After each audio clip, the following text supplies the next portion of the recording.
Imagine a tunnel stretching for hundreds of kilometers, not just connecting cities, but entire nations.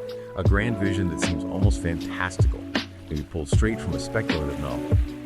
Well, today we're plunging into a real-world concept that has captivated imaginations and, frankly, pockets for decades: the Japan-Korea Tunnel. This deep dive isn't merely about the awe-inspiring scale of engineering ambition, though that's part of it. It's really about a fascinating intersection of audacious ideas, complex international dynamics, significant and often controversial financial backing, and some truly astonishing twists. We've gathered a stack of sources, everything from historical documents to very recent news reports, that together paint a wonderfully intricate picture. A picture of how grand visions can become entangled with hidden agendas and, well, unexpected players. Our mission: to connect these dots for you. Exactly. Our aim today is to extract the most crucial insights from all this material, helping you understand not just what was proposed, but who proposed it, why, and, maybe most importantly, how the very fabric of public trust and political influence can be woven into such colossal projects. We'll look at the tunnel's surprising origins, its most unexpected modern-day champions, and the various claims and counterclaims about its true purpose and funding. It's a deep dive into how even the most visionary infrastructure projects can illuminate broader patterns of influence and, yes, fundraising in society. It really challenges us to consider what it truly means to be well-informed, you know? Okay, let's unpack this then. The sheer scale of the proposed Japan-Korea tunnel is just immense. We're talking about approximately 220 kilometers. The core idea is to physically connect Japan's Kyushu island directly with South Korea. Just try to picture that for a moment, traveling from Japan to Korea underwater in one continuous stretch. It's certainly a conversation starter. Definitely. And what's truly fascinating here is that this isn't some brand new futuristic concept dreamed up yesterday. Its origins stretch all the way back to the 1930s and 40s. Really? That far back? Oh, yeah. At that time, it was envisioned as a critical part of Japan's ambitious Greater East Asia Railway concept. This was a grand, almost imperial vision for a vast rail network, potentially connecting Tokyo all the way to Singapore. Wow. And this undersea tunnel was seen as a crucial sort of enabling link in that chain. Historical sources show that early investigations, including boring surveys in areas like Tsushima and Iki, were actually conducted during that period. So they were actually drilling. Some initial surveying, yes. Before the plans were completely halted with the end of World War II, obviously. It shows this long-standing fascination with grand connectivity, though. Right. And this is where it gets really interesting, as you said. Because after decades of being dormant, the idea resurfaced. But with a profoundly different driving force behind it. What shifted? Who became its primary and rather unexpected champions in the modern era? That's precisely the pivot point. From the 1980s onward, the concept of the Japan-Korea Tunnel was championed primarily by the Unification Church. Okay. Known in Japan as Sekai Heiwa Toitsu Kate Rengo. Correct. In 1981, their founder, Moon Sun-young, proposed it not just as an engineering feat, but as a key component of his international highway project, which he envisioned as a way to foster, quote, humanity as one family globally. So the project was given this whole new layer of meaning and purpose. So it went from a strategic, maybe even military strategic infrastructure project back in the day to something with a much broader, almost spiritual agenda. And to actively promote this ambitious idea, our sources indicate that several organizations were pretty swiftly established. That's right. So the International Highway Construction Corporation, founded in 1982, followed by the Japan-Korea Tunnel Research Council in 1983. That one later became an NPO, a nonprofit, in 2004. Then, in 2009, the International Highway Foundation was established to further carry on the work. That's quite a lot of organizational infrastructure for one very, very long tunnel. It is.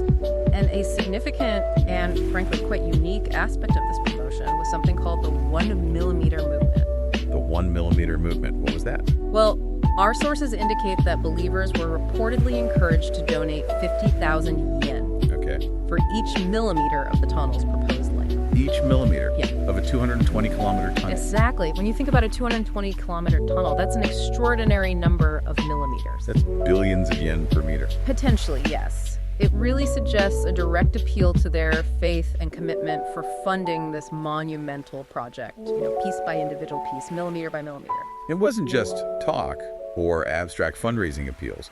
You mentioned earlier there was actual tangible activity on the ground. There was. Survey shafts were indeed dug. For example, in Nagoya, that's in Saga Prefecture, a shaft was started back in 1986, and it reportedly reached an impressive 470 meters into the ground. Wow, nearly half a kilometer down. Yeah. And later, similar shafts were developed in Tsushima in 2014 and Iki in 2015. So, despite the skepticism that might naturally surround such a project, physical work did proceed, which must have lent it a certain credibility, at least to those involved in donating. That's a considerable commitment of resources and effort, you have to say. Absolutely. But this project, as you alluded to, has been shrouded in considerable controversy, particularly regarding its fundraising methods. That's putting it mildly. Hiroshi Watanabe, who's a lawyer specializing in cases involving what are called spiritual sales victims. Okay, can you clarify spiritual sales for us? Sure. It generally refers to a controversial practice where donations are solicited, or maybe goods are sold at highly inflated prices, by leveraging a person's religious belief.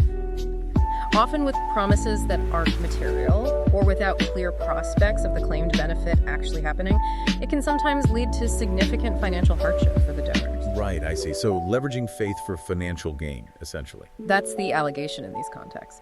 And Watanabe has characterized the Japan-Korea Tunnel Project, quite bluntly, as primarily an advertising balloon for believers. An advertising balloon, meaning? Meaning his claim is that it was designed mainly to collect substantial donations with, in his view, no realistic prospect of actual completion.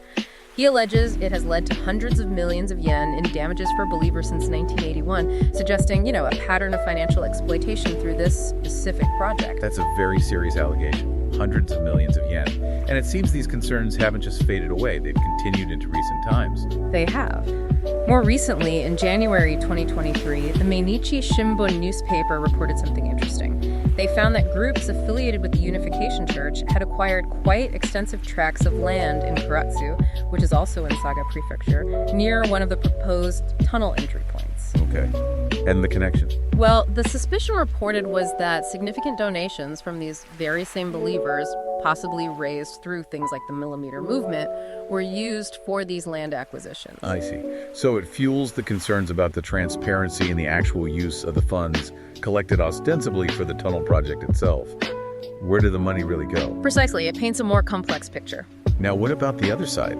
South Korea. It takes two to build a tunnel like this. What was their official stance? That's critical, of course, and it's quite clear. In 2011, their Ministry of Land, Transport, and Maritime Affairs conducted its own assessment, and their conclusion was unambiguous. The tunnel simply lacked economic feasibility. No economic case for it from that perspective. Correct. They even went so far as to express hope that discussions about its construction would simply cease. Just stop. Okay. That seems pretty definitive. You'd think so. But despite this clear official stance from a key potential partner, our sources indicate that some South Korean politicians actually continue to advocate for the project. Still pushing for it, even after the official thumbs down. Apparently so. It shows a persistent, though perhaps not officially sanctioned, interest in its realization on some levels. Interesting. Now, the sources also reveal political engagement on the Japanese side, too. And it reaches quite high up the ladder, doesn't it? It certainly seems to. We're not talking about obscure local officials here. No. Former prime ministers like Takeshita Noboru, Hata Tsutomu, Mori Yoshiro, and Koizumi Junichiro have all been associated with its promotion at various points, according to reports. Several former PMs. That's significant. It is. And more specifically, politicians such as Asotaro, Koga Makoto, and Kuma Akio were reportedly advisors to that Japan-Korea Tunnel Research Council back in 1993. Right, the NPO promoting the tunnel. Exactly. And even more recently, there's a connection highlighted. Minio Nakayama. He was chairman of the Japan-Korea Tunnel Promotion Kumamoto Prefectural Council. The same Minio Nakayama also chaired current Prime Minister Kishida Fumio's Kumamoto Support Group. Wow. Okay, so that illustrates a surprisingly widespread and high-level political connection, or at least association, with a project that, by many accounts, has faced serious questions about its feasibility and its fundraising methods. It really makes you wonder about the layers of influence potentially at play, doesn't it? It absolutely does. So what does this all mean for us, the listeners, trying to make sense of these situations? This deep dive into the Japan-Korea Tunnel Project with its mix of, huge ambition, religious advocacy, controversial fundraising, and these high-level political connections, it naturally leads us to a broader discussion, I think. Yeah. It's about how political entities and movements sometimes operate, especially concerning funding, how ideas get spread, and how public support is, well, leveraged. It's about looking at the underlying mechanisms, maybe, not just the surface goals. That's an excellent point. And what's fascinating is how these underlying mechanisms often reappear in different contexts. It's not always about tunnels. Let's look at another example from our sources that helps expand this lens beyond just infrastructure projects. There's an analysis we looked at of the Senseido Party, that's in Japan. Okay, Senseido. What did the analysis say? Well, news reports we reviewed described their operating principle as being very similar to a multi-business. A multi-business, like a multi-level marketing or network marketing scheme. Essentially, yes, that's the comparison being drawn, where members might pay fees, are often encouraged to recruit others, maybe through selling related materials, seminars, that sort of thing. Okay. So this comparison immediately makes you think about the structure and dynamics at play, potentially blurring the lines between political activism and something more like a commercial enterprise. And the product, in this particular analogy, according to the analysis, is described pretty tellingly as extreme claims. Extreme claims, yes. And the analysis further suggests that, quote, good people are deceived and spread it to others. Which highlights a potentially crucial mechanism, right? That fervent conviction, perhaps rather than critical scrutiny, can become the primary driver for the spread of certain narratives, especially within that kind of network-like structure.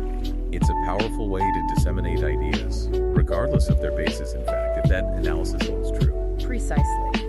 And the same analysis also highlights that the party, quote, developed a way to hack the political system to make a profit. Hack the system for profit. What does that mean in this context? Well, sources suggest this could include things like leveraging membership fees, selling educational materials, maybe books or videos, and creating a kind of referral structure that effectively monetizes ideological alignment and active participation. So turning political support and activity directly into revenue streams for the organization or its leaders.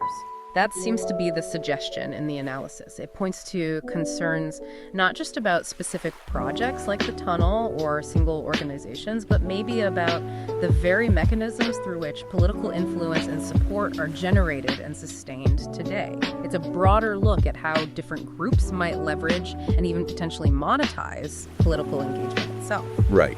So these different cases, you have the long-standing Japan-Korea tunnel project with its, let's say, unconventional fundraising model and those extensive political connections. And then you have this analysis of a modern political party's operational structure being likened to a multi-business. Taken together, they collectively raise profoundly important questions for all of us, don't they? They really do. They challenge us to consider the transparency of intentions behind these grand visions, whether it's building a tunnel or building a political movement, and the ethics of fundraising within both civic and political spheres. And crucially, how information is shaped, how it's spread, and maybe how it's believed within both these ambitious projects and political movements. It's a fascinating and sometimes, frankly, unsettling look at how things can work and how trust is cultivated or potentially exploited. Absolutely. What we've explored today really reveals this intricate dance, doesn't it? Between human ambition, engineering prowess, deeply held belief systems, and often very shrewd political strategy. From a proposed 220-kilometer undersea tunnel linking nations to the operating principles of a modern political party, you see these threads. The threads of funding, influence, and public perception are deeply intertwined, and often in ways that aren't immediately obvious from the outside. Both examples demonstrate how powerful narratives, whether they're about global unity or political change, can serve as a foundation for generating significant support and financial contributions.